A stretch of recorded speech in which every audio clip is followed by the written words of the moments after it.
I said, hello, everybody out there in radio land. Y'all listening to Media Cyphers only on 89.1 WIDR or online at widerfm.org. As always, the following thoughts, views, and opinions are not necessarily those of 89.1 WIDR or Western Michigan University, no matter how dope or insightful they may turn out to be. So, we've been gone for just a minute, just a hot minute, a couple weeks actually. Um, Obviously, there's been a lot going on since the last time I was sitting here on campus talking to you about what's in the news. As a matter of fact, our last episode was just after October 7th. Some of you have been paying attention to international affairs may know that there is an ongoing humanitarian crisis and genocide going on over in the Gaza Strip. And we are going to talk about that. Um, One thing I will say, it was a little difficult for me to parse out exactly what to cover and what not to cover. If you are of kind of a left-leaning persuasion and you follow this show, chances are you have been inundated with information about this. Almost, it's kind of hard to stomach because it's part of my job, and I mean, it's not technically a job. This is a volunteer position, but I think it's important for the Kalamazoo community and Western Michigan University to have a strong leftist, anti-capitalist voice doing the news. Doesn't have to be me, and actually, I'm going to talk a little bit about that later. But it is part of my responsibility in this position as a kind of lefty talk show host on campus to follow the news. I follow the news. I'm a news junkie, particularly independent left media.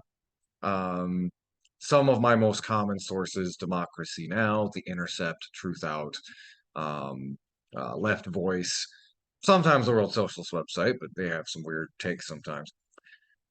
But it has been difficult following the deluge of information coming from the Gaza Strip because it is so awful. There's really not a better word for it. I see these images, these news stories about the atrocities that the Israeli government is enacting on the citizens of Gaza, and it makes you want to cry. It makes you want to scream and throw up. And even as I, a lot of, again, we are a very desensitized generation. It's not just me. We've grown up in the shadow of 9/11 to wars that we were lied into, economic collapses. Um, Seeing these sorts of human rights abuses in the news cycle is almost par for the course for a lot of people our age. But even as hardened and desensitized as one may think one is, there's something just utterly wrenching about this situation in Gaza. As of right now, we're talking over 11,000 people dead, almost half of them children. Who, again, if you hear a lot of the rhetoric coming from the far right Israeli government, things like there are no innocents in Gaza, everybody in Gaza supports Hamas and therefore is deserving of retribution, punishment.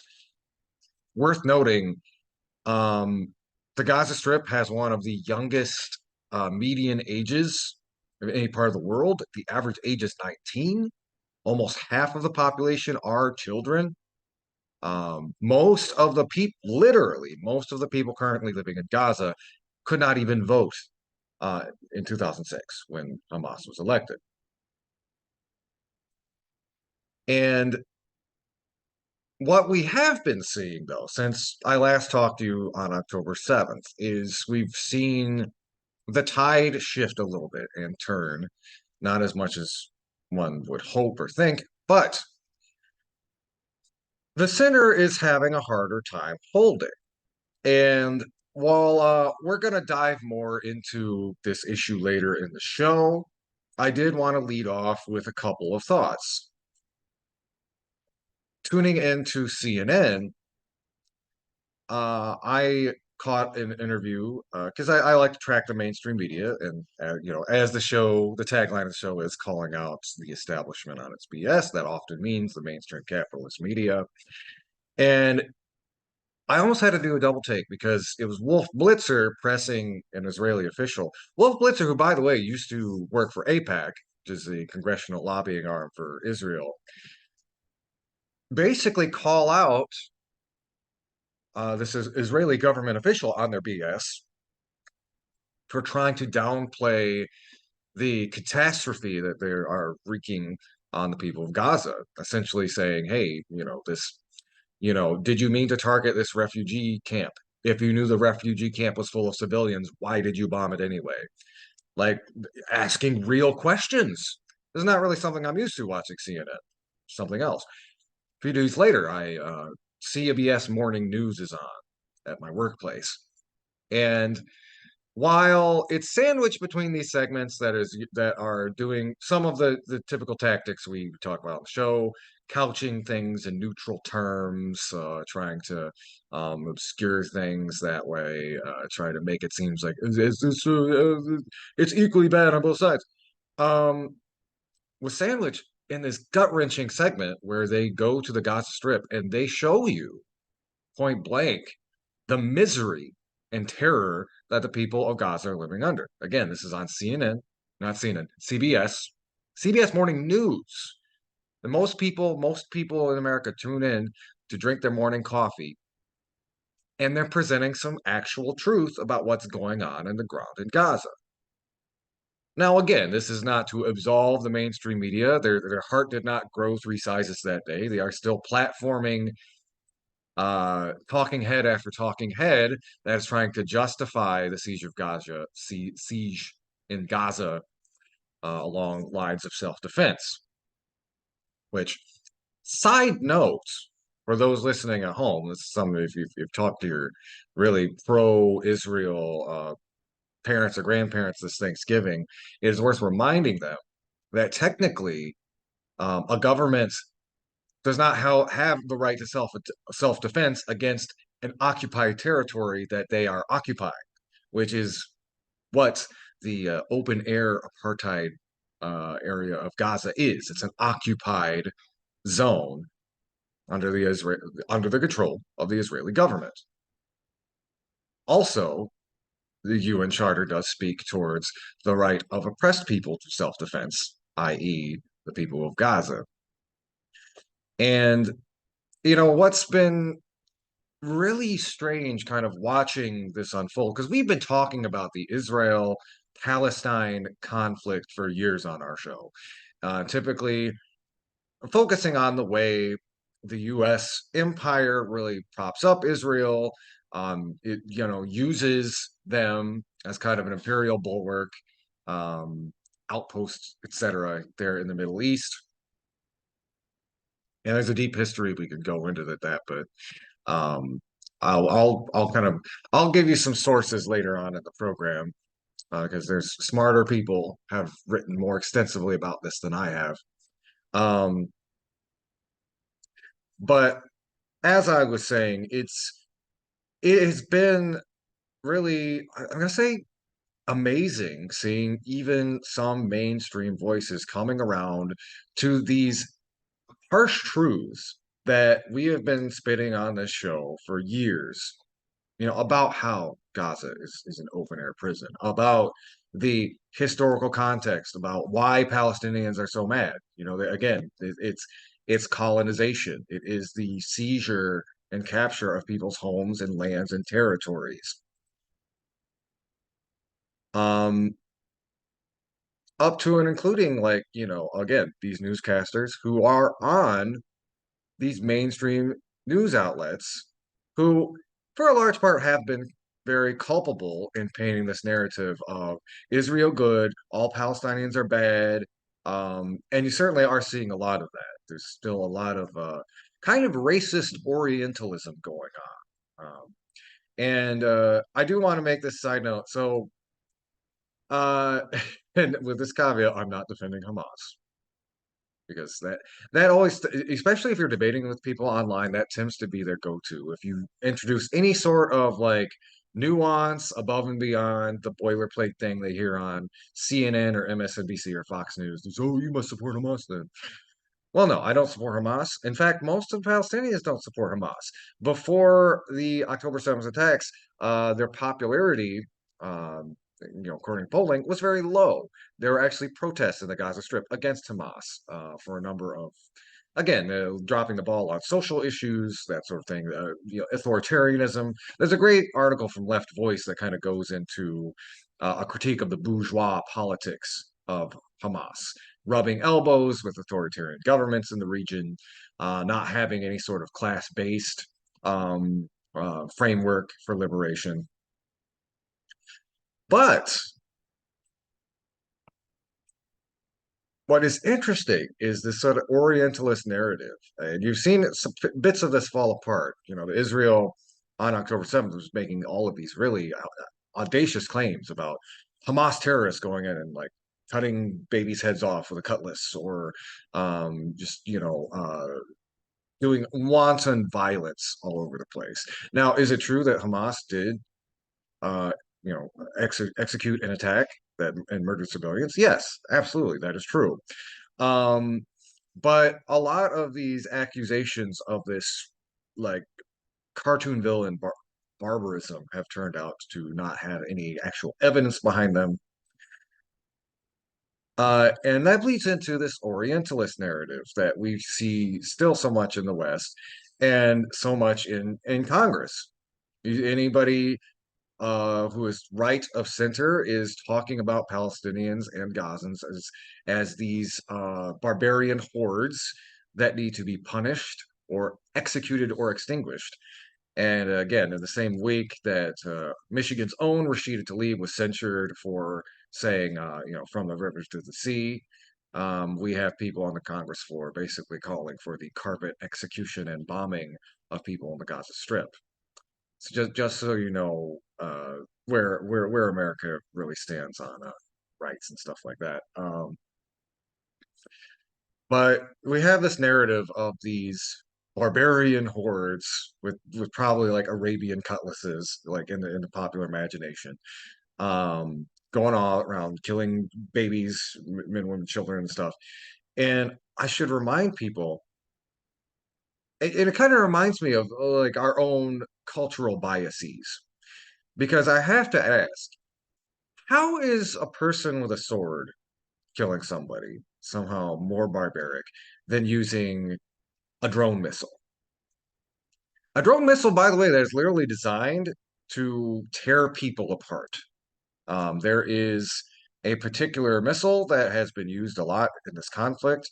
I'm going to pull up kind of the specific design, but it's a non-explosive missile that is basically designed with like 6 blades towards the tip of the missile that is literally designed to tear through and dismember human beings. They are deploying these on the people of Gaza right now. And I just have to ask, what, how is that any less barbaric? And by the way, for those who want to look at the actual schematics of this missile, make sure I'm not making it up. That's the R9X missile, which again, it deploys 6 sharp blades, shredding what they hit. They hit people, sometimes dozens of them. And again, this goes into a lot of the other cruelty we've heard. Reputable press sources talking about snipers firing into hospitals. That's Israeli snipers firing on surrendering Palestinians.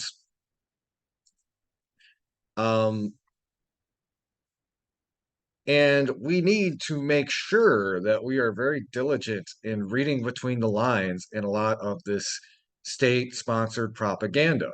It's very strong here in the United States because there's an intense and immense financial stake for both the U.S. arms industry and for the geopolitical interests of U.S. empire. Administrations, and this is whether you're Biden or Trump, they like to have a strong Israel in there who can carry out the interests of the United States. And companies like Raytheon, Lockheed Martin, etc., are making buco bucks off of all of the contracts that they have, funneling new money, weapons, armaments into Israel that again are then deployed against the civilian population of Gaza. Um, Sometimes basically chopping them up like a weed whacker. I probably should have started this show with a content warning. I apologize about that. Um, but there's really no way to describe what's going on in Gaza without making you a little sick to your stomach. So we're going to have some other stories about this issue, more specific stories about this in the next hour. We're going to pivot now. We're actually going to do a post-mortem of the local Kalamazoo elections. We've got some interesting data to look at. And as always, we're going to focus on how did the working class neighborhoods of Kalamazoo vote? We kind of put the Edison, the north side, the east side, and the Vine under the microscope and see what the workers of Kalamazoo were all about in this election. Y'all are listening to Media Cyphers only on 89.1 WIDR or online at widerfm.org. Don't forget, we're also online. You can find our Media Cyphers podcast at just about any podcasting app. We also have a Facebook and a YouTube page. Keep your dial locked. This is Media Cyphers, your only source for political revolution.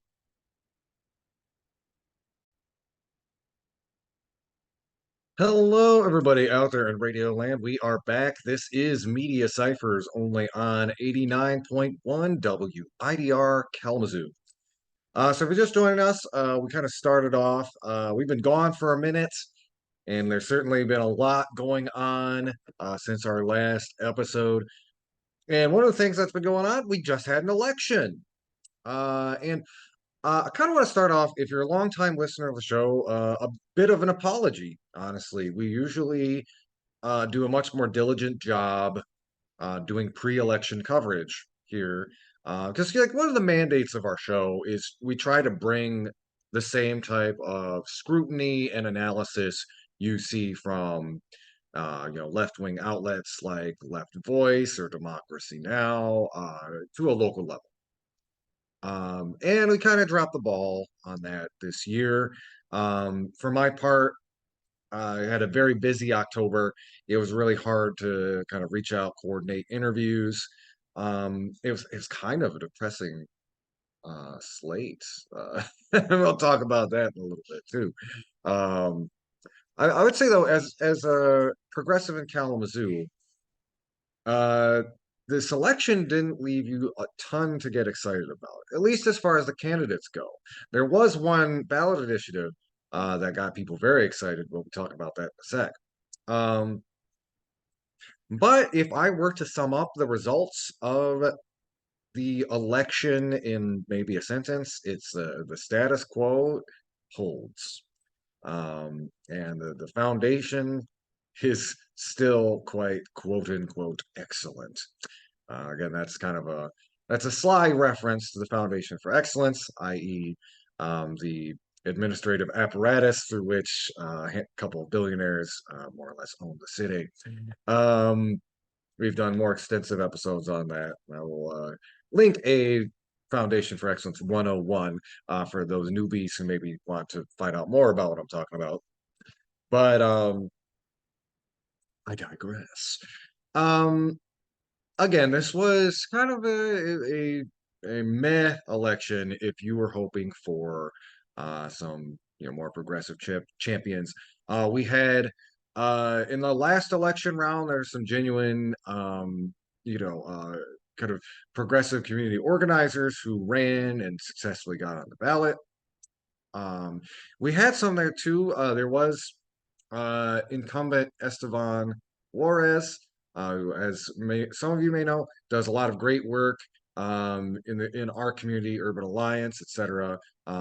Working on again, things like gun violence, poverty initiatives, a real true working class hero, so to speak. And they've been on the commission for a few years now, and they were unable to hold on to their seat. Um, and I think that's probably the biggest loss this election, because we've got one less kind of working class voice up there on the commission. We've still got a few, but um, the other folks who won, well, again, and not really big changes. Gene Hess and Chris Pradell both held on to their seats. Chris Pradell ended up being the highest vote getter, I believe, in this election. At least, I think in totality. It might have also been Gene. Gene did very, very well. Um, Sorry, I forgot to jot down those numbers, and I believe actually it was Gene and Chris. They were very close. I think Gene actually might have gotten a little bit higher. Um, and then we have uh, Alonzo Wilson, who is going to be taking the seat of Estevan. And I have some kind of mixed feelings on Alonzo, and I don't want to be too harsh because again, I don't really know Alonzo too well personally, but anybody it raises red flags for me. Anybody who is pushing their former employment with Goldman Sachs as a net positive. And again, maybe this is like my 2016 Bernie Sanders flashbacks kicking in, but um, it seems to me if you were part of that kind of liberal billionaire ruling class in Kalamazoo, that might be just the sort of person you want to have in there. Somebody who's younger, non-white, who uh, has that background in finance. And again, I'm sure their heart is in the right place, but if you wanted to ask me, between two choices, and this is the choice I made when I went to the voting booth last week. Would you rather have a community organizer from the Edison neighborhood, or would you rather have a young millennial Kalamazoo Promise graduate who used to work for Goldman Sachs? I'm gonna pick the community organizer. Luckily for us and the community, Estevan is still going to be uh, doing the good work out there in the community. So we haven't lost a ton um, as far as that goes, but we have lost some key representation. Especially for he was the only Latinx representative on the commission. So that is something that our community is going to miss. And again, I don't think it bodes super well when we get a transition from this on the ground organizer to somebody who, yeah, is young and hip and all that, but has this background in finance capital. We need to get away from that kind of stuff, folks.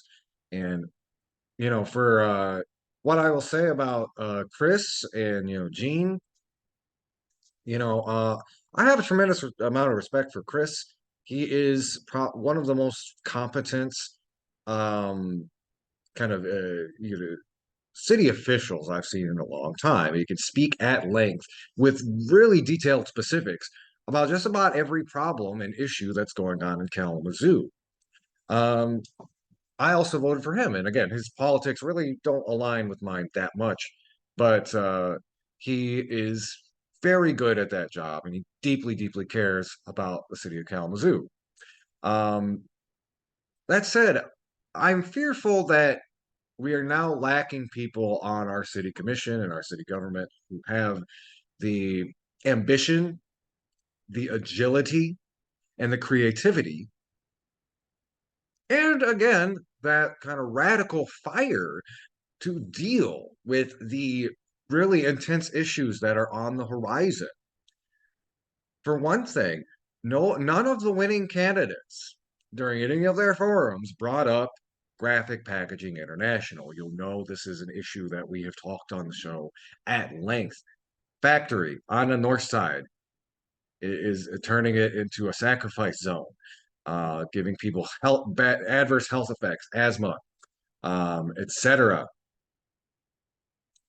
Next to nothing is being done about it, and some of the people that just won re-election are guilty of rubber stamping more tax breaks for this corporation that is essentially poisoning city residents on the north side, a predominantly black working class neighborhood. None of them, even Esteban, none of them spoke out on this to any particular extent during their campaigns, during their forums. In fact, I believe it was James Ayers was the only one who did, who's kind of more, and again, not to distance, was kind of more of a French candidate. And he was the only one who spoke out on that. Air quality. These are issues that matter. These are issues that people in Kalamazoo deal with every single day. And when we talk about like, oh, we have this projection climate plans, blah blah blah blah blah. It's not enough unless you're dealing with the concrete material reality people have to deal with every day. The air in my neighborhood is making my children sick. If you don't have a good answer to that, and if you do not stand with the people on the right side of that issue, what use do the people of Kalamazoo have for you? And what use are you of to the people of Kalamazoo? Because you can be the most competent and skilled person on the commission, say like somebody like Chris Bradell, but if you're not willing to take those more radical leaps, um, not only about current problems, but also future problems, then again, you're basically being a good administrator or you're being a good pilot on a crashing plane.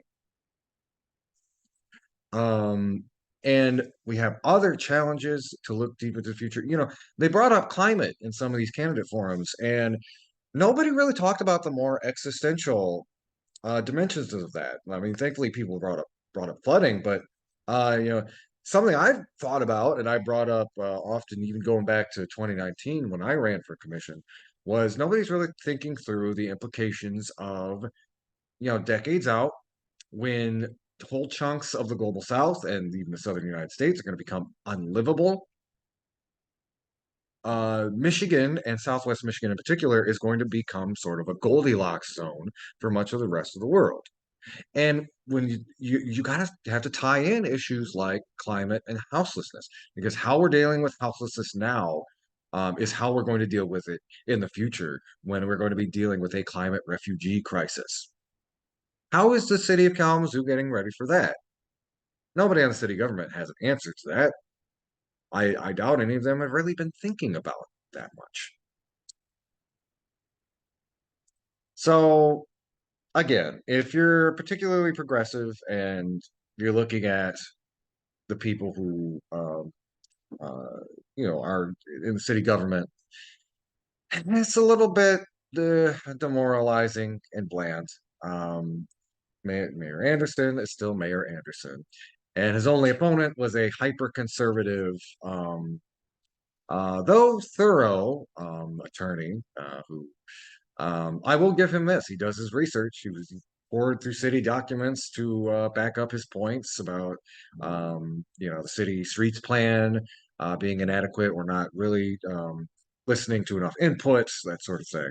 Um, but yeah, and the only progressive person running, Alana, was delegated to kind of a write-in status.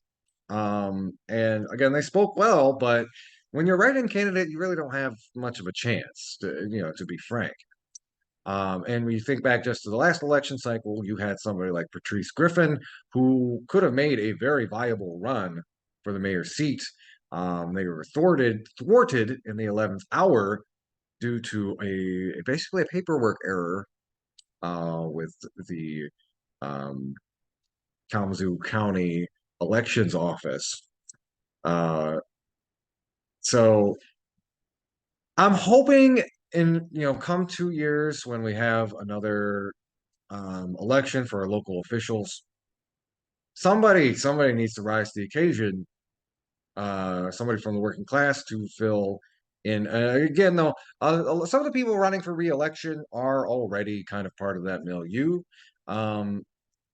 but we need really ambitious people running for these positions because even though they may not necessarily have a lot of power, they do set the conversation and they do kind of, at least kind of help build the priorities that our community is rallying around. And we need people with much more ambitious ideas because as much as everybody wants to get back to normal, normal ain't never coming back.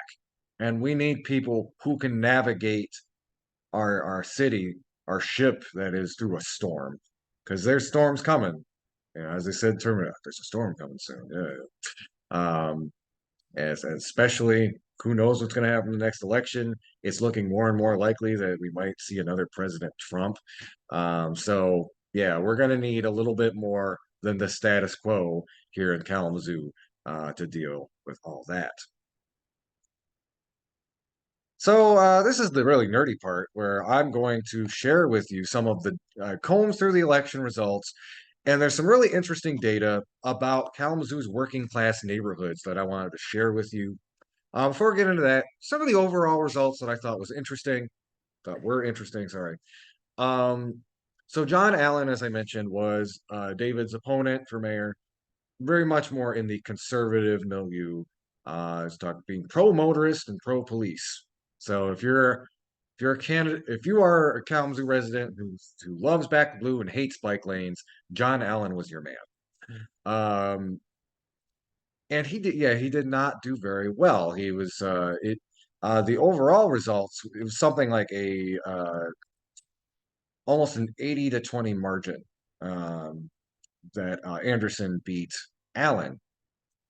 In fact, um, even in the neighborhoods where John Allen did best, he still only got a very paltry 6.5% of registered voters to come out and vote for him. In contrast, in that same neighborhood, Mayor Anderson got 18% of registered voters. So even in that neighborhood, which full disclosure, that was the 19 and 25, the Bronson Boulevard neighborhood and the South Westnedge neighborhood. Um, Even in that area where John Allen did best, he still got pretty much absolutely clobbered by Mayor Anderson. So we're not really at risk of becoming a red city or seeing like a surprise arch conservative taking over anytime soon. So yeah, I suppose folks can rest assured about that. Um, but I also had some really interesting results from, again, some of the working class neighborhoods, which for the purpose of the show, we define those categorize those working class neighborhoods as the following. We've got North Side and Douglas, North Side and Stewart, which is the 7th and 9th precincts, North Side and Stewart, which again is another chunk of the North Side, plus a lot of the student area, especially around Kalamazoo College and some folks at Western too. That's 8 and 27. The East Side neighborhood, which is precinct 11, and the Vine neighborhood, which is precincts 1 and 3. Oh, and of course, I think Edison, I forgot to mention Edison neighborhood, which is precincts 13, 14, and 15. So worth mentioning, before we got out, this election, this local election had a really amazing turnout. And I actually had to do kind of a double take at the numbers because I didn't quite believe it when I was reading. And there's a huge jump between the turnout of this election and the turnout of the last one.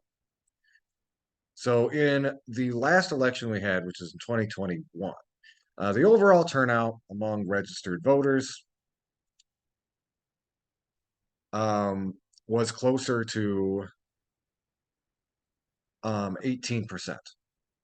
So like more or less like less than 1/5 of registered voters in the city. In this one, this election, 67% of registered voters turned out. We usually only see numbers like that in really high profile election years. So I was kind of curious, how did this happen? What brought people out to vote in such high numbers? And what it was, after I cross-referenced some of the data, the veterans millage. So we had a millage to increase taxes in order to provide better social supports and health services, et cetera, for area veterans. You've probably seen a lot of heard radio commercials, seen it on TV commercials about this, and man, it was nuts. The turnout for that far outstripped everything else and dwarfed anything else, any elected official that was up for election. Um, if if the veterans millage had been running for mayor or commission, it would have won in a landslide. It had mayor veterans millage. And I think that, that goes to a couple of things. One, there are very few issues that I think can still unite more liberal and more conservative people. Supporting veterans is one of those issues that can really get everybody on the same page in a way that few other issues can.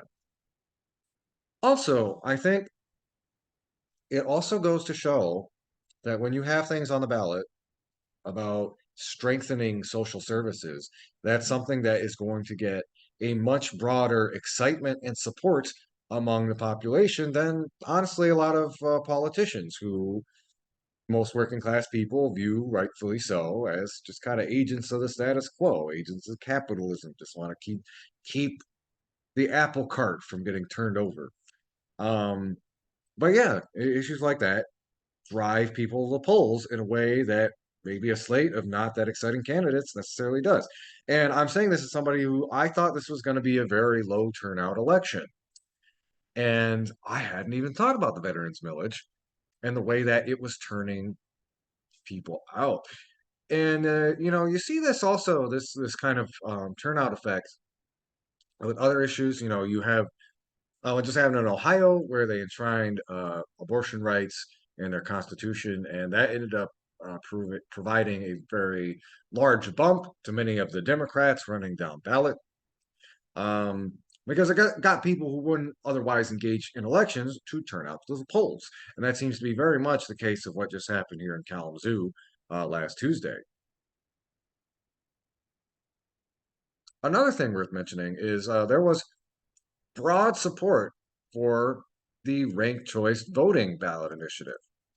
And this kind of bucks against some traditional and some more conservative wisdom that the average person doesn't know what ranked choice voting is. They're not interested in it. They're going to be alienated. It's too complicated. Um, and just to for those of you who might be unfamiliar with it, I'll give you the quick and dirty definition. So the way that ranked choice voting works is our current system of voting um, is first past the post. Whoever gets the most votes in the election wins. With ranked choice voting, instead of voting for one candidate, you rank all the candidates from first to last as far as like what your preference is. If one candidate gets more than 50% of the vote, they win and the election's over. If that doesn't happen, it moves into what is called an instant runoff. And here's how that runoff works. Whichever candidate received the lowest number of first place votes is eliminated. Those votes instead go to whichever candidate those voters selected as their second choice. And if that candidate now has more than 50% of the vote, they win. If not, the process repeats until there's a winner. It's a way for people to have more influence, really, democratically in their area, especially being able to kind of make a list of preferences rather than just having to make a binary choice. This also would have tremendous implications in statewide and national elections because it would allow people to prioritize a third party candidate. Say, Cornell West is running in the next election. If we had ranked choice voting at the state level, you could say, okay, my top choice is Cornell West. My second choice is everybody's favorite senile imperialist, Joe Biden, just to make sure Donald Trump doesn't win. So, of course, Cornell West probably is not going to win Michigan, but your vote would then go to Joe Biden, so you can stop the greater evil, I guess, from winning in the next election. And that again, that would kneecap the main argument most people, particularly liberals and Democrats, give against voting third party, and it would allow people the real freedom of choice. One thing to say about RCV is this is not going to go in effect immediately. In fact, it's actually more symbolic than anything else. The folks behind the ranked choice voting initiative initially tried to get it on the statewide ballot. They couldn't end up getting enough signatures, so they pivoted their strategy to getting these city ballot initiatives passed. I believe similar initiatives also passed in I believe was it I believe Ann Arbor, but a couple other cities in Michigan. Um, and so again, this is not going to go into effect, and it will only go into effect when Michigan election law is amended to allow for the use of ranked choice voting. And voting equipment capable of implementing ranked choice voting is available and obtained by the city of Kalamazoo. So again, that's still a ways off. Correction, Ann Arbor approved a similar measure overwhelmingly back in 2021. And looping back to this idea that, again, a lot of the arguments against ranked choice voting is like it's too confusing, too extreme. That was it. And that it would turn off people or confuse people. Well, the working class people of Kalamazoo have vehemently said, no, we get what ranked choice voting is, and we want it. Voters in all of the working class neighborhoods voted yes in pretty overwhelming margins, at least 3-1 in all cases. Um, so yeah, again, a big reason why this ranked choice voting initiative has passed is because of working class voters in the Edison, North Side, um, East Side, and Vine. Um, in fact, a fun little side note, in the Vine neighborhood, the yays for ranked choice voting were one of the highest in the city. You had 436 yes votes for ranked choice voting in the Vine neighborhood. And just as a little cute aside, in that same neighborhood, Mayor Anderson got 415 votes. So if the election were determined by voters in the Vine neighborhood, we would currently have mayor ranked choice voting. That is to say, ranked choice voting was more popular among voters in the Vine neighborhood than Mayor Anderson is. So yeah, again, a resounding yes from the city, from the people of Kalamazoo for ranked choice voting. That's another thing worth mentioning. And now, kind of going to break down some of the vote totals in those working class neighborhoods. So, in the Edison neighborhood, that's precincts 13, 14, and 15, we had, and I do want to mention, even though the broader turnout in City of Kalamazoo and City of Kalamazoo was very broad and very unexpectedly high for an election off year like this one, the actual voter turnouts in the working class neighborhoods were still pretty low. And that is disappointing for us as working class people and as working class news commentator because, if we really unlock the power of really getting working class voters out or out to the streets and found candidates, ambitious and exciting candidates who represented us, we could really have a much different looking city, a much more progressive city, a city tailored to the needs of working class people, with people on the city commission who are willing to really, go to bat for us. Um, and it's understandable. Again, there weren't a ton of exciting candidates running in this election. So again, local elections, which have low turnout in the first place, it's understandable to me why working class people really didn't come out in droves for this one. Um, it was basically just, if you're only looking at the city officials, it was about, kind of just putting your rubber stamp on the status quo. Um, that doesn't really excite most people enough to go out to the ballot, or the ballot booth or box or sorry, mixing metaphors there. But going back to say, so in the Edison neighborhood, we had turnout was about 11.6%. Highest vote getter was Gene Hess, 277 votes. That's 5.9% of the vote. So again, even these margins of victory are by such low numbers. Only 5.9% of people in the Edison neighborhood came out to vote for Gene, and they're the highest vote getter. Um, Following that, you had Alonzo with 269 votes. It's 5.7%.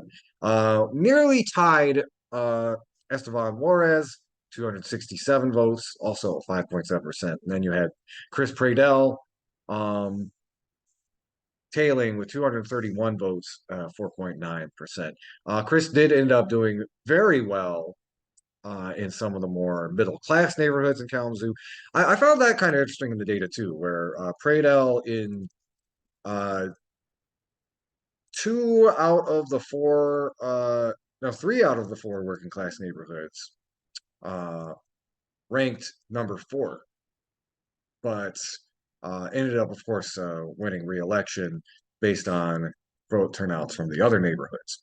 That's not to say anything against Chris one way or the other, but it is to kind of point out the disparity between, how working class people vote and the votes of more upwardly mobile, economically upper middle class areas vote. Turnouts in those neighborhoods again much higher, and they end up having outsized influence on the makeup of the commission, which may be people like Gene Hess and Chris Pradell, who, again, Chris Pradell, um, not to insult, is very middle of the road.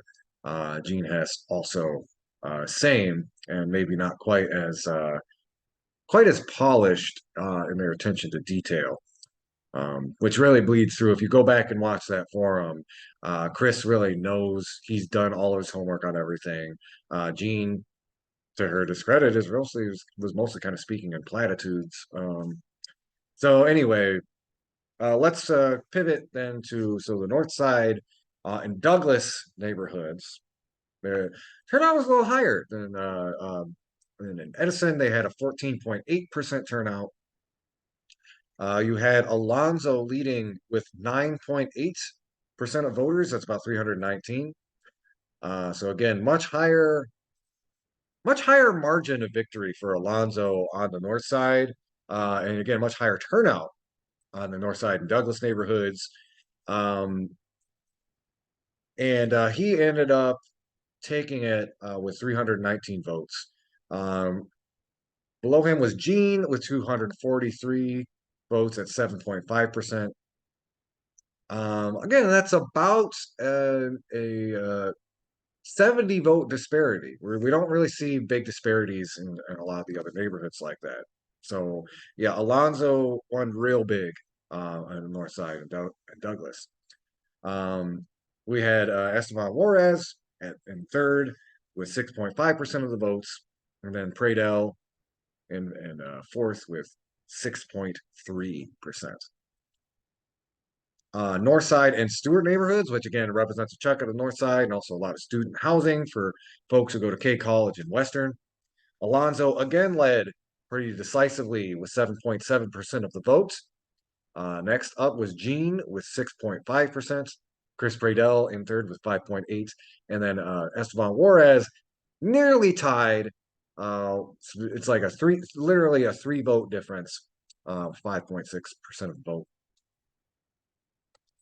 On the east side, they had, oh, I'm sorry, North Side and Stewart, 12.7% of voters turned out on Tuesday's election. On the east side, turnout was about 12%. 12% of registered voters came out.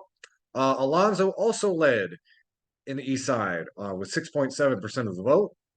Gene was just behind with 5.6%.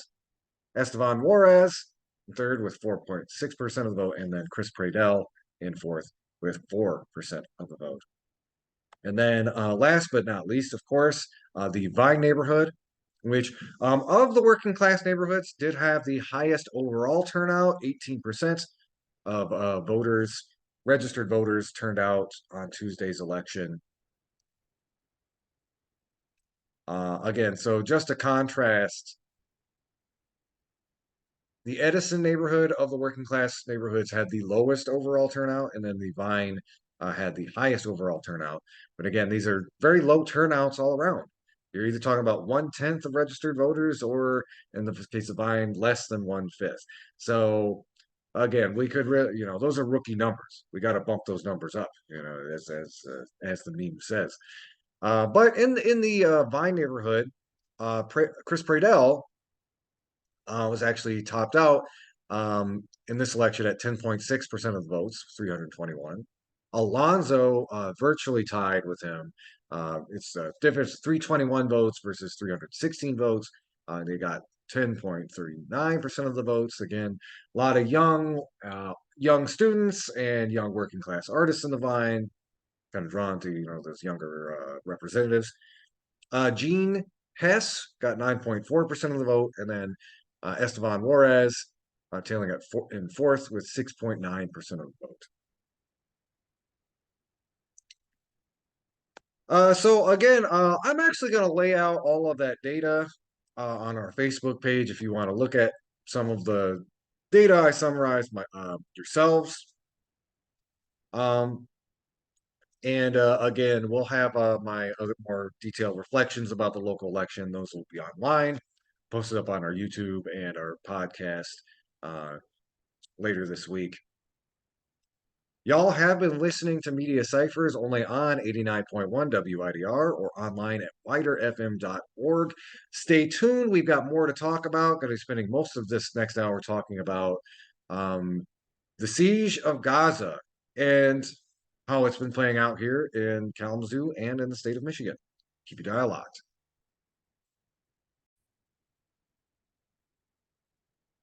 Hello, everybody out there in radio land. Y'all are listening to Media Cyphers only on 89.1 WIDR or online at widerfm.org.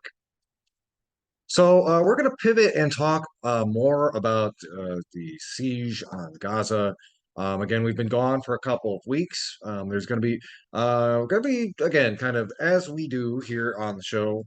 We're going to be localizing our coverage here a bit and give you some updates about first what's been going on here in the Kalamazoo area. So, want to give a particular shout out to Kalamazoo non-violent opponents of war. They have really been kind of leading the way on bringing attention to this crisis as it's been unfolding and about organizing resistance to it. They do a weekly vigil every Sunday at 11:30 a.m. This has become kind of a focal point for people who want to gather and express their resistance, express their opposition to the U.S. government's role in exacerbating this conflict. They've also organized several actions. Last week they protested outside of Bill Huizenga's Kalamazoo office. It's kind of over on Lover's Lane across from Loyal Arcs High School. Bill Huizenga, again, is the arch Trumpist conservative who became our new representative in the last election. We just, um, again, long story short, we were just redistricted. Fred Upton retired.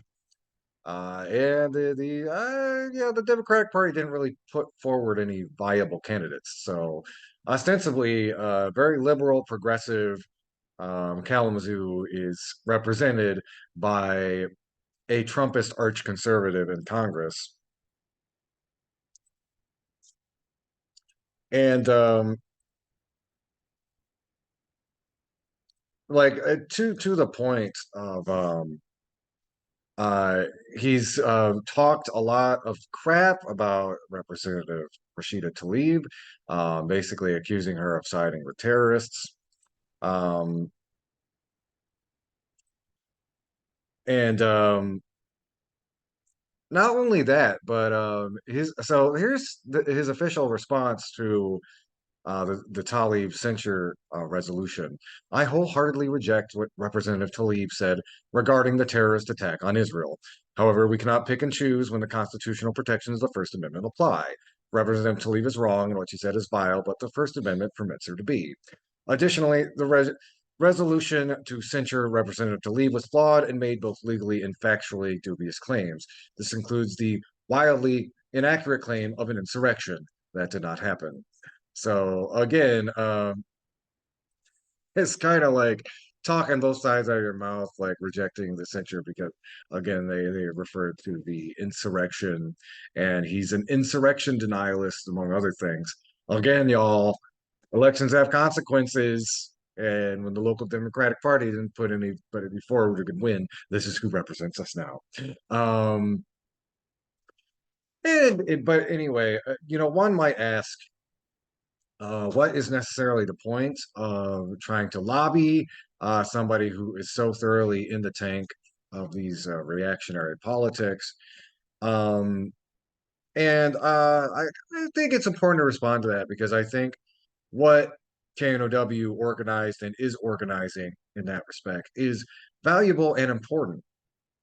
And it's something that's heard come up a lot about what is the point of trying to change some of these Congress people's minds? Because it's staggering the degree to which I mean we talk a lot in the show about how the actual will of U.S. citizens does not line up with what Congress does. Um, but this issue in particular, it's pretty staggering. We've got 66% of Americans who want a ceasefire.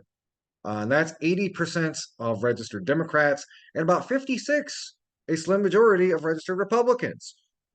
Yet in Congress, there's like, I think maybe 5 or 6 people who are calling for a ceasefire. And when somebody like Rashida Tlaib calls for a ceasefire and uses the words from the river to the sea, she gets censured. Even while um, some of her conservative colleagues can say vile genocidal rhetoric on the floor without any sort of punishment whatsoever. It's important for us to go out and do this because, there's a couple of reasons. One, it was not Bill Huizenga's choice to represent Kalamazoo. That is where the chips fell when he got redistricted, and he is used to playing for a much more conservative audience. Kind of Holland, that area is more bleak red, and I think it's really important, especially for somebody who is that reactionary, to give them occasional reminders that in Kalamazoo we don't play that way. That ain't how things go here in the zoo. And that's very much what people did last Thursday when they protested outside of his office. And again, a solid conservative and solid conservative area might not necessarily have to deal with the crazy lefty activists that he does now have to do as part and parcel of being a representative here in Kalamazoo, his office is getting emails, his office is getting phone calls. His staffers are having to have conversations with us. Um, and at the very least, even if there's no way in on God's green earth that Bill Huizenga is ever going to agree to a ceasefire, he's at least feeling that pressure. He is getting um, that pressure on him every day from people in our area. So he can't deny that that demand exists, and he cannot just peacefully wander through his hyper conservative rhetoric without there being hopefully electoral consequences, but at the very least, the consequence of having to hear that demand day in and day out. Um, and also, I think it's important. Uh, so it's an important bit of solidarity to let people in from the Palestinian diaspora who live in our community know that we as your neighbors, we stand with you. We are on the right side of history, and we are completely against the genocide that's being carried out on Gaza using our tax money. It is deplorable, and while it is maybe depressing that we cannot do anything at this moment to materially support the people of Gaza, it does mean a lot, especially here in Michigan that has the largest Arabic diaspora in the country, to be able to say that we stand with you and we stand with those people. And again, just we hate what's going on in Gaza, even though we may not necessarily have any family or friends there, like they might, like you do. Um, we grieve with you, and we shout at our imperialist U.S. government for a ceasefire. Whether they will hear that or not, we do not know, but we are going to shout nonetheless. So again, that's another really important reason for groups like KNOW to be out there doing things like this. Also want to remind folks, in addition to the weekly vigil, they've got some other really important events coming up related to the crisis in Gaza. So coming up, there is going to be some lectures by one of KNOW's main organizers. Thursday, November 16th at 4 p.m. over at the Unitarian Universalist Community Church. It's going to be a class held by Reverend Harold Bowe on a short history of Gaza. That's at Unitarian Universalist Church. That's 10441 Shaver Road out in Portage. Also, a little closer to home for students out there. If you want to get involved, some Kalamazoo College students are organizing a protest on Thursday, November 16th at 11 a.m. That's going to be on Academy Street on Kalamazoo campus in front of Mandel Hall. And they are going to be out there demonstrating for justice in Palestine. I'm sorry, the group that is organizing is Students for Justice in Palestine at Kalamazoo College. So again, especially for those Western students who are listening to the show, there is a chance for some action this Thursday at 11 a.m. Oh, and I also did want to mention, so the class on a short history of Gaza, conducted by Reverend Harold Bowe, he's going to be holding a second session kind of closer to the center of the city over at the Kalamazoo Public Library. That's going to be Tuesday, November 21st at 5:30 p.m. Again, that's 315 South Rose Street. So again, we'll post some information links on all of our sites about all of that. And again, big shout out and much appreciation to KNOW, who's really been leading the local vanguard on organizing solidarity with Palestine. They've been doing this for years too, not just since October 7th. Um, they have really been the group in Kalamazoo on this issue. Hats off to them and all the work they're doing in the community to raise awareness and put pressure on the powers that be about the crisis in Gaza. Going to take a short little break, and then we're going to pivot to statewide coverage of this issue. Y'all listening to Media Cyphers only on 89.1 WIDR or online at widerfm.org, your only source for political revolution.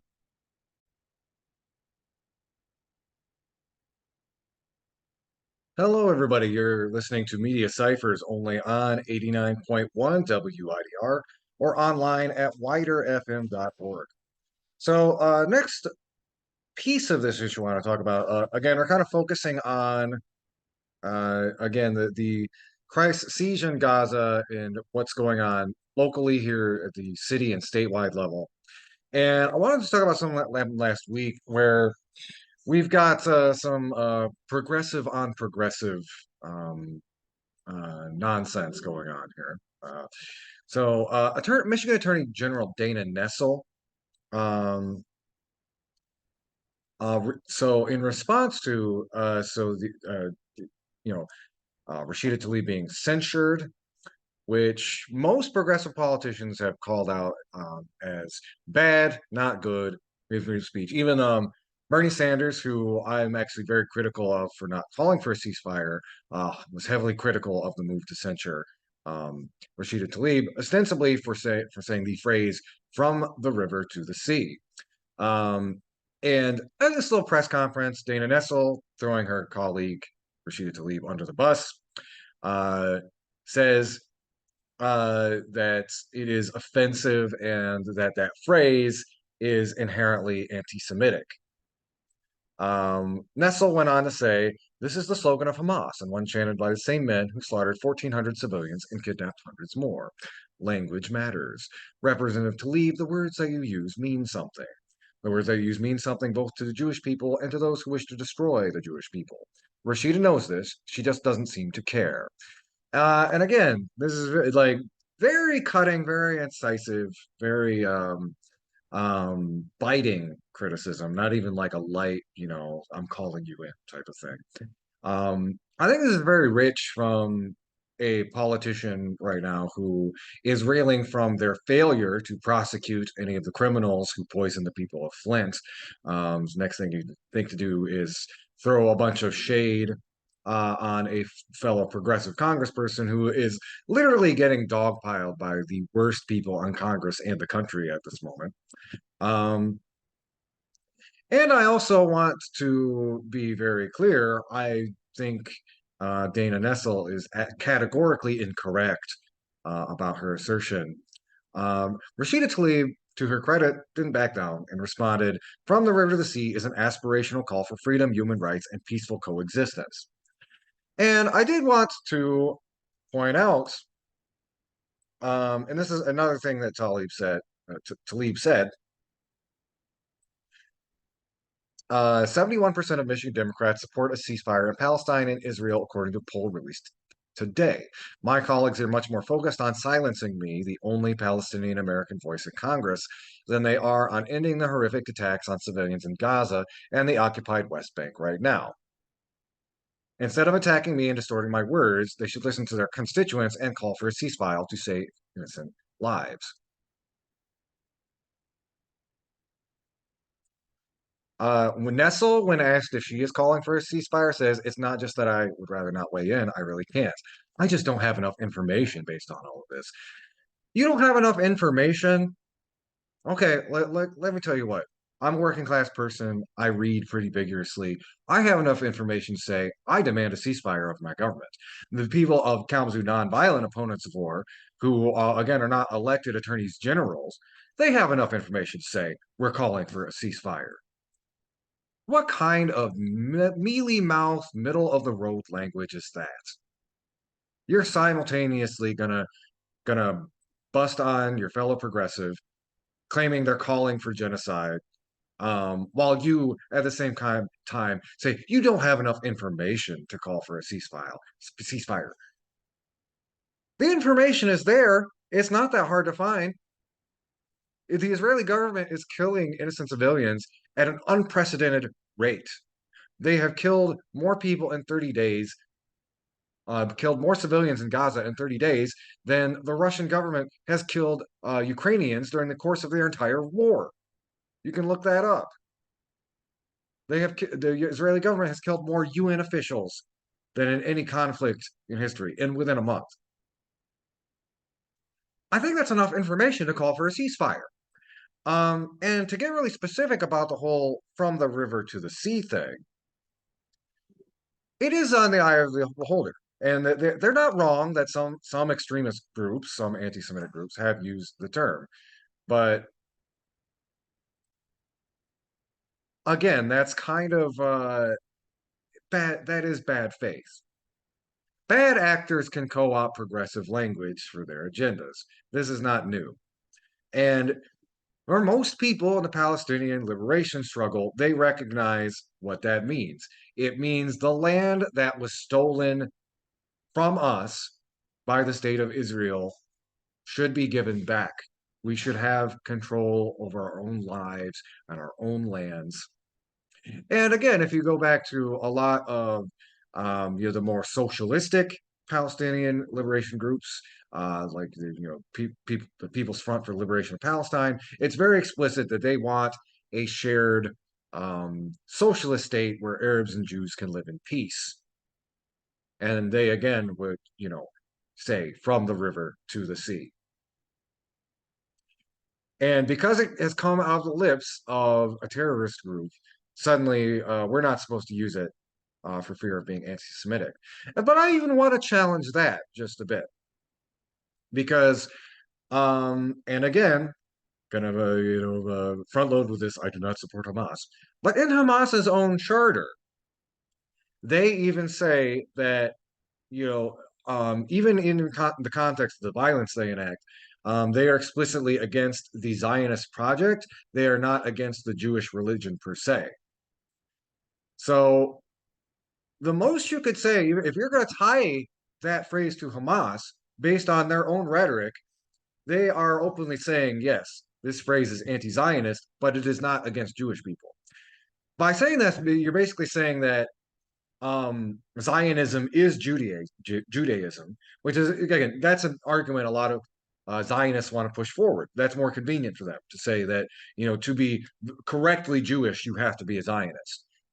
It is a rejection of that framework to say that from the river to the sea is both anti-Zionist, and to say that it's anti-Semitic again is a distortion and it's incorrect, even based on the words coming out of the Hamas horse's mouth.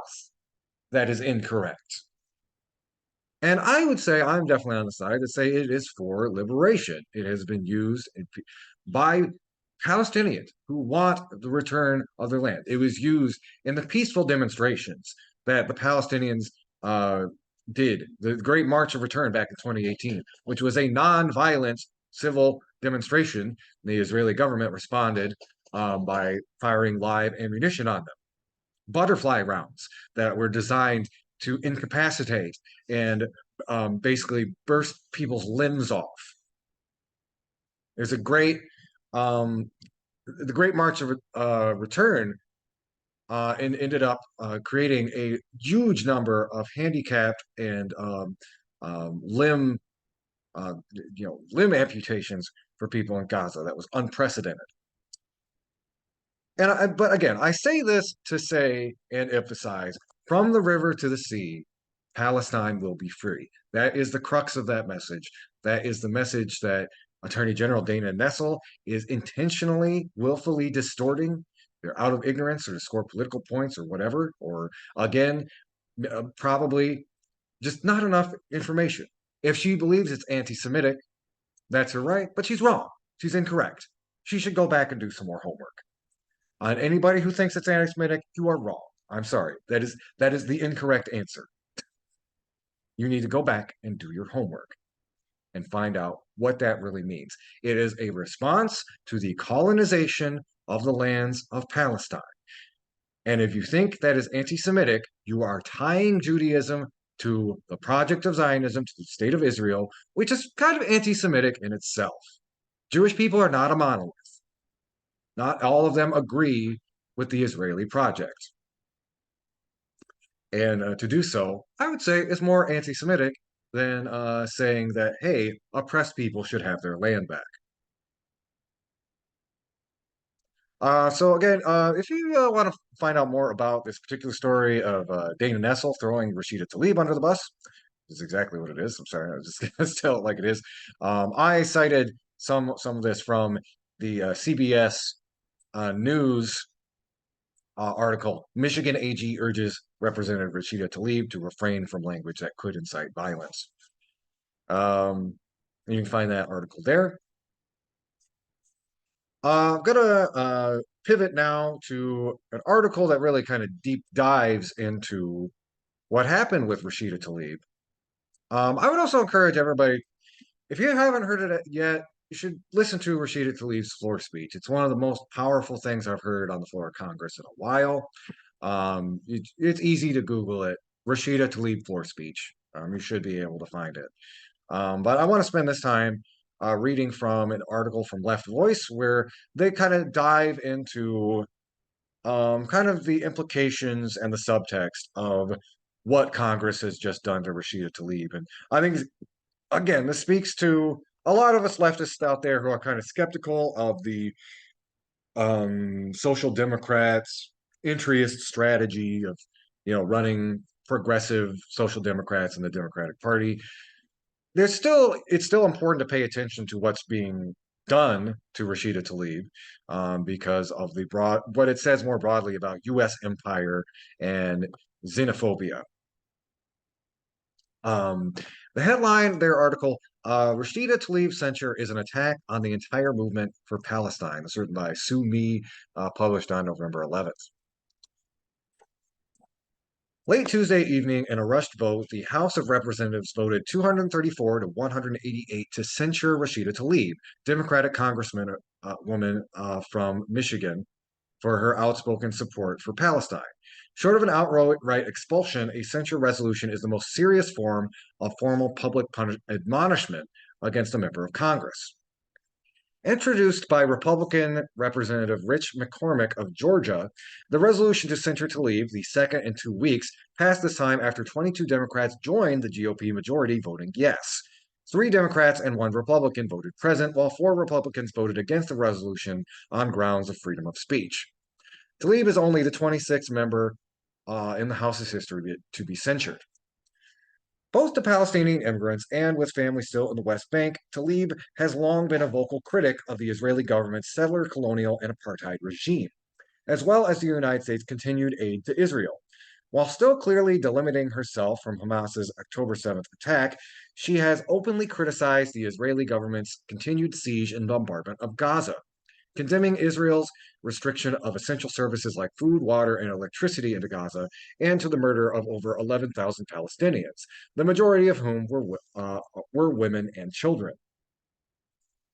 At the center of the motion to censure was Tlaib's use of the slogan, "From the river to the sea," a slogan raised by tens of thousands who have taken to the streets in defense of Palestinian lives, which the motion describes as a genocidal call to violence to destroy the state of Israel and its people to replace it with a Palestinian state extending from the Jordan River to the Mediterranean Sea. Again, fun little historical erasures going on there, but going on to say, the common piece of Hezbollah turns reality on its head. The genocidal nature of this struggle comes not from Palestinians fighting for the right to exist with dignity in their land, but from the state of Israel. The flattening of the Gaza Strip over the past month is just the latest salvo in an ongoing campaign of ethnic cleansing. Palestinians have been continually evicted and erased for 75 years by a settler colonial state that encroaches upon Palestinian lands to build a Zionist ethno-state. Contrary to this misrepresentation of the slogan, as Tlaib herself notes, it is a call for freedom, human rights, and peaceful coexistence. For many fighting for Palestinian liberation, the slogan expresses hope for a single secular Palestine, where Arab and Jewish people can live in peace. After the vote on the censure resolution, Tlaib gave an emotional speech arguing that her criticism of the Israeli government should not be conflated with anti Semitism. It is important to separate people and governments, Tlaib said. No government is beyond criticism. The idea that criticizing the government of Israel is anti Semitic sets a very dangerous precedent, and it's been used to silence diverse voices speaking up for human rights across our nation. I can't believe I have to say this, but Palestinian people are not disposable. During the debate over the motion to censure, some Democrats spoke in defense of Tlaib. In a passionate speech, New York Democratic Representative Jamal Bowman said, "Can we stop misrepresenting Representative Tlaib's words? She does not want to kill Jews. She is not in support of Hamas." Further support came from Minnesota Democratic Representative Ilhan Omar, who rightfully pointed out how Ohio Republican Max Miller received no similar rebuke for saying of Gaza, "We're going to turn that into a parking lot." Omar, who has defended the Palestinian liberation movement's fight for national liberation, was herself issued a formal rebuke and removed from the House Foreign Affairs Committee earlier this year for her criticisms of Israel. Despite Tlaib's handful of defenders, the bipartisan support of Israel and Zionism remains unscathed. While Democratic Congressman Fred Schneider was the lone Democrat earlier in the day to vote to move the resolution forward, accusing Tlaib of trying to gaslight the world, almost 2 dozen Democrats voted for the motion later in the day. Though most Democrats voted against the censure resolution, many prominent party leaders have nevertheless chastised Tlaib for her outspoken support of her people and criticizing the state of Israel and the Netanyahu regime. Just before the vote, Democratic Minority Leader Hakeem Jeffries said in a statement that echoing slogans that are widely understood as calling for the complete destruction of Israel, such as from the river to the sea, does not advance progress toward its two-state solution. Instead, it unacceptably risks further polarization, division, and incitement to violence. Again, quick aside, Hakeem Jeffries is categorically incorrect, going on to say, although over 66% of Americans across party lines support the call for a ceasefire, the bipartisan regime from the lower legislative chambers to the White House continues to give unqualified support to the brutal Israeli occupation. Indeed, since the start of this stage of the conflict, Joe Biden has reaffirmed his support of Netanyahu, saying that the United States will always stand behind Israel and that Israel will never be alone. Since then, he has made a diplomatic trip to Israel and has asked Congress for $100 billion in additional military funding, $14 billion of which is earmarked for Israel. Biden isn't alone. Even quote unquote socialist Bernie Sanders, who rejected the call for a ceasefire by placing the responsibility for Israel's assault on Gaza on Hamas, to progressive favorites like John Fetterman and Elizabeth Warren, who stand in lockstep behind Israel, Democrats have overwhelmingly fallen in line to support the Zionist state's brutal bombing campaign and reaffirm Israel's quote unquote right to self defense. Going on a little bit further in the article, while Tlaib faces censure, others like Representatives Max Miller and Senator Lindsey Graham, who has said that Gaza should be flattened, receive no reprimands. Republicans have called for the total annihilation of Gazans and threatened with a deportation of international student activists. They continue to spew the worst forms of hate speech against a whole population of people to defend U.S. imperialism's junior partner in the Middle East. Tlaib isn't alone.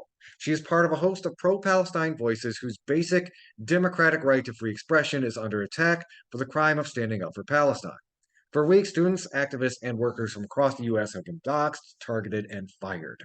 Their support for Palestinian lives is equated with support for terrorism by colleges and universities, employers, Zionist organizations, and politicians at different levels of government.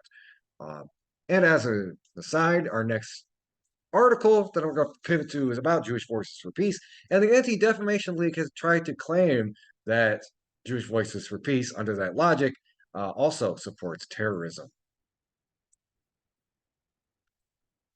Anyway, I just want to go on and say, if you want to read that full article, that's Left Voice, Rashida Tlaib censure is an attack on the entire movement for Palestine.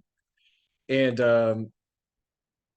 again, the Anti-Defamation League is recently called Jewish Voices for Peace, which is an organization of Jewish people standing against the brutal occupation and now siege on Gaza, has referred to them as anti-Semitic and as a hate group for ostensibly using their platform as prominent Jewish students, intellectuals, and activists to call for a ceasefire.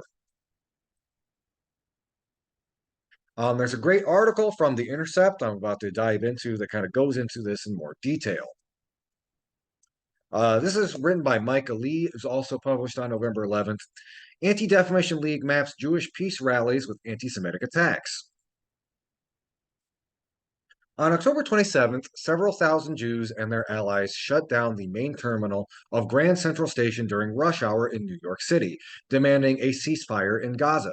Organized by Jewish Voice for Peace, the activists at the peaceful sit-in wore black t-shirts that read, "Not in our name."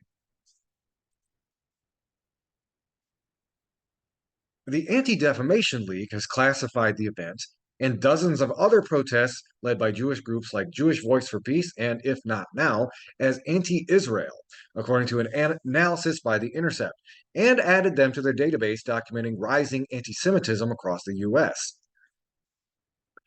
We're seeing a genuine rise in anti-Semitic attacks and white nationalist, white supremacist, anti-Semitic hate and violence. Eva Borgwart, the national spokesperson for If Not Now, told The Intercept.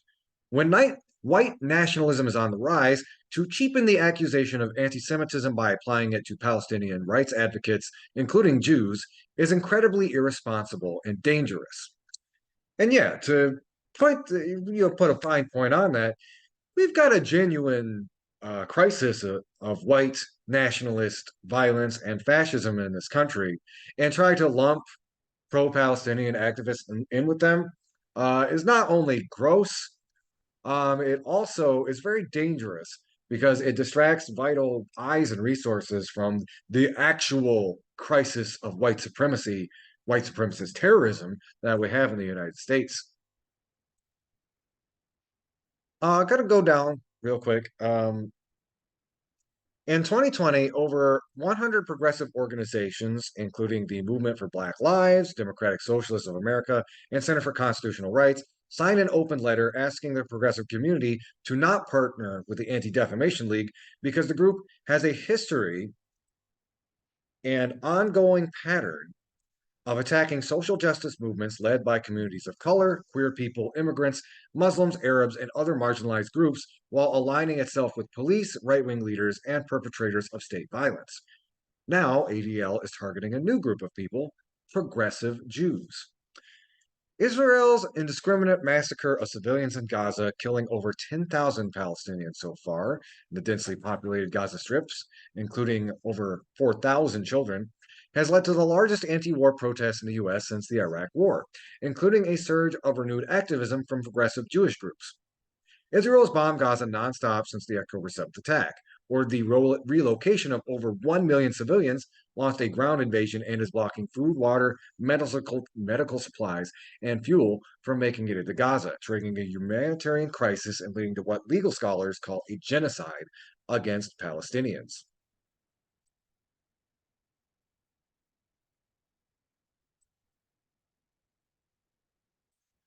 Going on, the Anti-Defamation League told The Intercept, in reference to Jewish Voices for Peace, that it's important to note that these are radical fringe Jewish organizations, and being Jewish does not exempt an organization or a person from being anti-Semitic. I can kind of some pretzel logic here that, again, standing up for Palestinians is somehow inherently anti-Semitic. But is more important to note, I guess. This is from the Intercept's article here. A 2021 poll of Jewish voters conducted by a nonpartisan Jewish electorate institute shows that pro-Palestinian views in the American Jewish community are far from fringe. At the time, 25% of the Jews surveyed believed Israel was an apartheid state. 34% believed that Israel's treatment of Palestinians was similar to racism in the U.S., and 22% thought that Israel was committing genocide against Palestinians. These numbers are even starker for younger American Jews. This poll doesn't reflect changes in how American Jews feel after Hamas's brutal October 7th attack against Israel or Israel's subsequent massacre of thousands of Palestinian civilians in Gaza. Another poll conducted by Data for Progress against the Israel-Gaza war broke out shows that 2/3 of American voters as a whole support a ceasefire in Gaza, including 80% of Democrats, 56% of Republicans, and 57% of independents, despite President Biden and most members of Congress in both parties opposing it. Like much of the American Jewish community, progressive Jews who are protesting the genocide in Gaza are also grieving loved ones who have been murdered by Hamas on October 7th. In the days after the Hamas attack, people on If Not Now staff were finding out that they had relatives and friends and those people's kids who were murdered on October 7th. That was extremely close to home and painful. So again, it's worth noting these people have been directly affected by the Hamas terrorist attack are still rightfully calling out what Israel is currently doing as a genocide. And by the way, one of the great things, I'm out this window. I just saw a student walk past with some Palestinian gear on, so it looks like there's some solidarity going on here on campus too. So I don't know who you are. Kudos to you, um, showing your solidarity out there on campus today.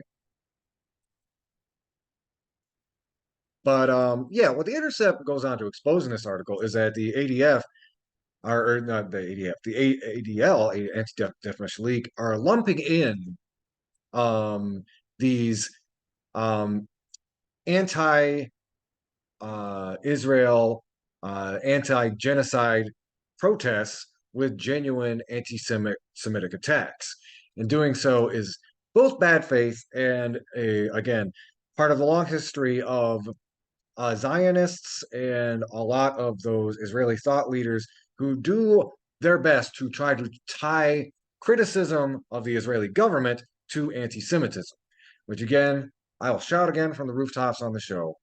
Criticism of Israel is not anti Semitic. It is not anti Semitic. Criticism of Israel is not anti Semitic. Um, so, again, if you want to read that full article, you can find that on the Intercept's website. Anti-Defamation League maps Jewish peace rallies with anti-Semitic attacks. I think with that, we're going to go ahead and close out the show. Stay tuned, about 10 minutes. We're going to be pivoting to electropop therapy. If you're listening on the radio, if you're listening online or YouTube, stay tuned. Again, we'll have more coverage of this in the coming weeks. Quick reminder about events that are coming up here in the community. If you feel compelled to be in community with people who are also outraged at what Israel is doing to the people of Gaza. On Thursday, over at Kalamazoo College, Students for Justice in Palestine are hosting a protest outside of Mandel Hall. That's over on Academy Street. That's going to be Thursday, November 16th at 11 a.m. Especially, I encourage Western students who feel a certain way on this issue. You can go be in community with other students who are fighting for the same thing. Also, Kalamazoo Nonviolent Opponents of War are going to be hosting some classes / teach-ins about the history of Gaza. It's going to be facilitated by Reverend Harold Bowe. They're doing 2 sessions. The first session is this Thursday, November 16th at 4 p.m. That's going to be at the Unitarian Universalist Community Church over at 10441 Shaver Road in Portage. Second session is going to be right here in the middle of Kalamazoo over at the Kalamazoo Public Library. That is going to be Tuesday, November 21st at 5:30 p.m. Anyway, I want to thank y'all for tuning in. Again, you can find, if you want to listen to this entire episode, you can find us online. We have a YouTube where we upload our episodes.